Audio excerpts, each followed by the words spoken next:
Oui, aujourd'hui, 12 septembre, jour de la manifestation. Si tu avais une chose à dire derrière le masque, ce serait quoi? Moi, je me suis pas trop renseignée sur la cause. Je crois que c'est les Gilets jaunes qui manifestent là que je viens de voir. Aujourd'hui, oui, c'est manifestation Gilets jaunes. Et il y a aussi tout le mouvement de ceux qui contestent le port du masque. Derrière le masque, je ne porte pas de masque. Bon, déjà, c'est une chose. Donc sans masque, ce que je peux dire, c'est que il n'a jamais été démontré que le masque est utile pour protéger contre les virus, d'une part, et d'autre part qu'il n'y a pas du tout de deuxième vague, comme on voulait nous le faire croire, qu'actuellement le virus est en force, en décroissance de force. Je suis médecin, donc je parle en connaissance de cause.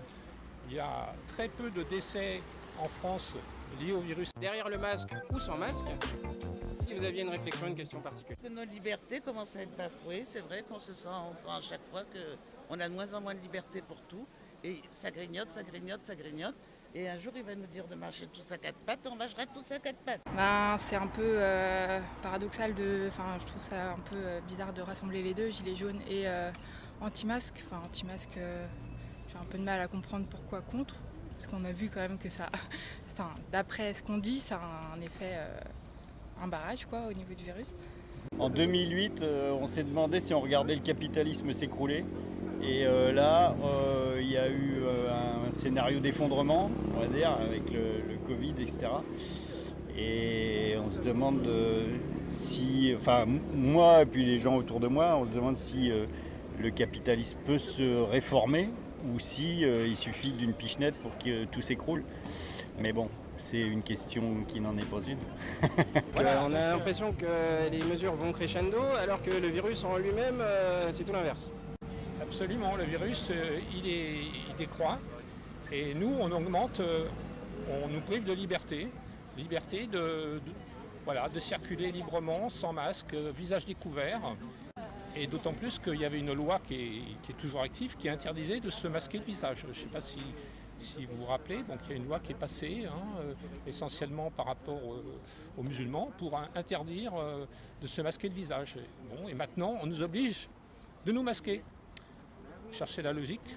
C'est le jour de la manifestation et c'est aussi le jour où l'obligation du masque s'étend sur toute la commune. Après, c'est vrai que quand on va dans des espaces un peu plus larges et qu'on n'est pas à minimum 2 mètres des autres personnes, c'est vrai que c'est un peu une contrainte d'avoir le masque. Mais Comme là quand tu fais ton footing quoi.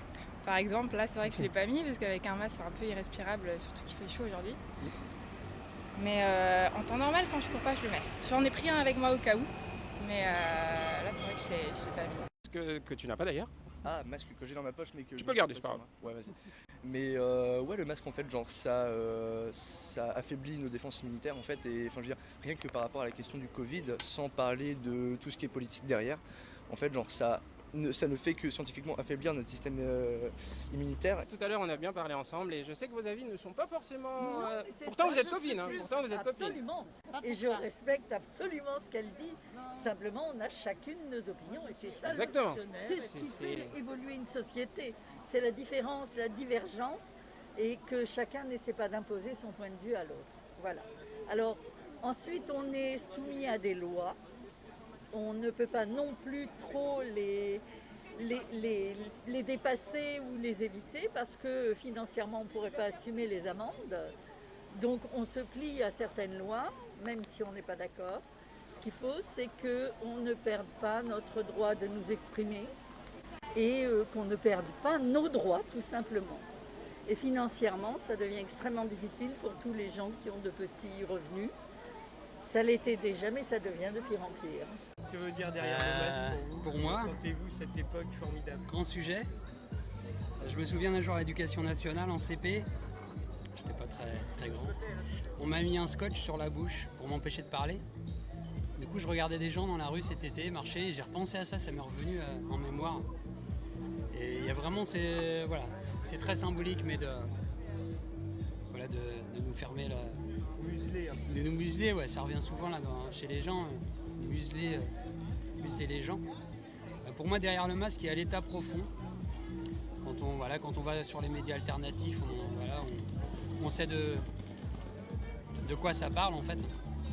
Comme derrière les grands médias TF1, BFM TV et compagnie. Hein. Si on va voir un peu derrière, il faut juste s'informer. Il y a une aberration là, à la fois scientifique, puisque là je ne parle pas de théorie, je parle de preuves scientifiques. Il n'y a pas de preuve scientifique que le masque serve à quelque chose pour se protéger des virus. On a vraiment l'impression que, comme le dit Didier Raoult, que tout cela reste essentiellement politique et que le sanitaire est plutôt mis de côté. Tout à fait, oui. Je pense qu'il dit la vérité, il est bien placé pour le savoir. Et Didier Raoult a dit que la seule mesure qui pouvait être conseillée dans les périodes d'épidémie, mais on n'est même plus dedans, c'est de se laver les mains. Par rapport à dans le quotidien, le masque, tu le portes au quotidien lorsque tu sors Ouais, je suis bien obligé, mais j'essaie de le porter le moins souvent. Dans les transports, à part le bus, je le porte pas parce que j'en vois pas l'utilité. Mais c'est vrai que moi, ça me fait chier qu'il y ait des gens qui soient flippés par rapport à ça et qui me font des réflexions. C'est pas moi que ça me fait chier, mais ça fait chier pour eux, quoi. Ça me fait chier, après je dois porter la culpabilité de « Ah, ce type croit que ça va être nocif ». Ça pose une atmosphère sociale Voilà, c'est chelou. Quoi. C'est ça. S'informer déjà par autre chose que les médias télévisuels, donc les médias de masse. Aujourd'hui, on a cette chance d'avoir accès à une information beaucoup plus diversifiée et de pouvoir justement confronter les opinions et se faire notre propre opinion sur le sujet. Donc grâce à Internet. D'ailleurs, vous m'aviez dit que si vous étiez plus jeune, vous seriez dans le mouvement aujourd'hui. Absolument.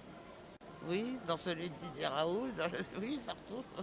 Concrètement, les informations qui nous sont données, personne ne peut donner son avis là-dessus, du moins se faire sa propre opinion à ce sujet, puisque ces informations ne sont pas vérifiables.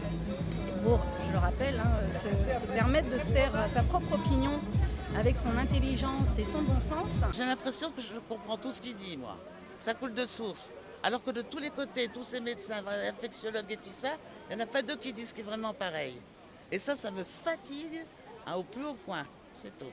Et je trouve, moi je suis pour le professeur Didier Raoult, c'est tout. Je trouve que c'est celui qui connaît le mieux son boulot, qui en fait moins de caisses, et qui continue sur la même ligne, et puis voilà, et qui reste, comment dirais-je, modeste. On a du mal à communiquer, pour moi inutile. Derrière le masque, il y a tout, ça cache beaucoup de choses, malheureusement, on n'a plus la même convivialité. Dans la rue, on ne se reconnaît plus, on sourit, on ne voit pas qu'on sourit, non, pour moi, c'est... je ne veux pas dire inutile, parce que malheureusement, je pense qu'on en a besoin. Mais c'était pas maintenant qu'il fallait le rendre obligatoire. Moi je le porte parce que déjà j'ai pas le choix dans mon travail et parce que j'ai pas envie de prendre d'amende, mais il y aurait que moi je le porterais pas. D'ailleurs, les esprits sont complètement... On voit bien que les gens savent où ils en sont déjà. On entend tous les sons de cloche dans tous les domaines. Alors on sait plus trop, puis voilà, ça perturbe les gens, on a tous des gueules d'enterrement. C'est vrai, on a remarqué, les gens sont pas marrants. Déjà le masque nous empêche de rigoler, de mettre du rouge à lèvres. Bon, plein de choses comme ça. Et les commerçants qui commencent on va voir ça dans quelques mois, ça va pas être triste. Si on n'écoutait pas les médias et que le projecteur n'était pas braqué sur le masque, selon vous, où devrait-on le braquer aujourd'hui, 12 septembre ? Dans la rue, comme ce que vous faites aujourd'hui. Donc avec des personnes qui se sont informées et pourquoi pas aussi interpeller justement les personnes dans la rue en leur posant des questions sans imposer une opinion qui nous est propre, mais déjà en posant des questions pour éveiller une curiosité et éveiller des recherches. Ouais, c'est ça, le but, c'est susciter la curiosité, pas quand on porte de la colère. Moi je sais, dernièrement j'étais tellement en colère que tu t'exprimes et ça dessert la chose, quoi. Le but c'est susciter l'intérêt pour que les gens aillent vers des médias alternatifs, en tout cas qu'ils essayent de voir par ailleurs que TF1 et BFM TV. C'est mal barré, quoi, on peut dire. Sur ces bonnes paroles. Ouais, je parle pas très bien, moi. Voilà, je trouve que le monde qu'on vous laisse est moche. On va essayer de faire différemment quand même. Voilà, vous êtes plein de ressources, il faut bouger les choses. C'est pour ça que les gens sont en manif. Voilà. Ils resteraient chez eux sinon.